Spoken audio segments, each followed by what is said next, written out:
მოგესალმებით მეგობრებო. საჯარო გაშლა იყო სახელწოდებით რატომ არის ჩუმა თქვენ ჯაფქრებული ადამიანი. ვიკითხოთ რატომ არის სიჩუმეში, რომ ვერ გამოდის ამ სიჩუმიდან და ვერასდროს ვერ განიკურნა ამ სიჩუმისგან, რომელშიც არის.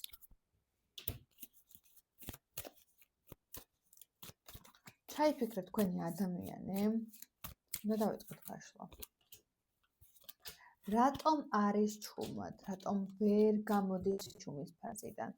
მითხარი პასუხები, სიმართლე და ყველაფერი მხოლოდ სიმართლე და არაფერი სიმართლის გარდა.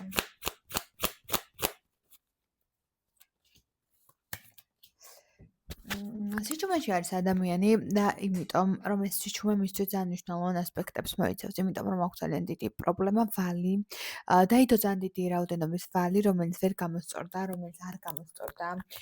ეს ვალი არის ის, რომ საბოლოო ჯამში თითქოს უკურნებლად მუდმივად ჩაჭიდებული რაღაც ამ ვალებზე და კონცენტრირებული ამ ვალებზე და ვერ გამოდის ამ მდგომარეობიდან, თქვენთან კიდე უნდა რომ რესურსული იყოს და ეს რესურსულობა ძალიან მნიშვნელოვანი ასპექტია მის მდგომარეობაში, მის პოტენციალში, მის სიტუაციაში.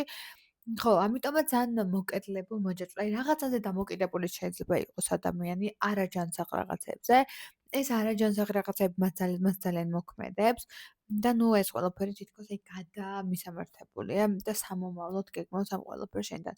სიჩუმე მოდის მისი ტრავმებიდან გამომდინარე, სიჩუმე მოდის მისი დაუღალავი ფიქრებიდან გამომდინარე, სიჩუმე მოდის მისი ტკივილებიდან გამომდინარე, დამოკიდებულებებიდან გამომდინარე, ამ ვალებიდან გამომდინარე, შანსობიდან, იმიტომ რომ გონია რომ უშანსო იქნება თუ ურესურსო იქნება და ლოგიკურად ურესურსოა. აი იმდან ურესურსოა, რომ არ შეუძლია მოვიდეს და ესეც კი აგიხსნას, რომ აი რატომ იქცევა ამ წამს ასე.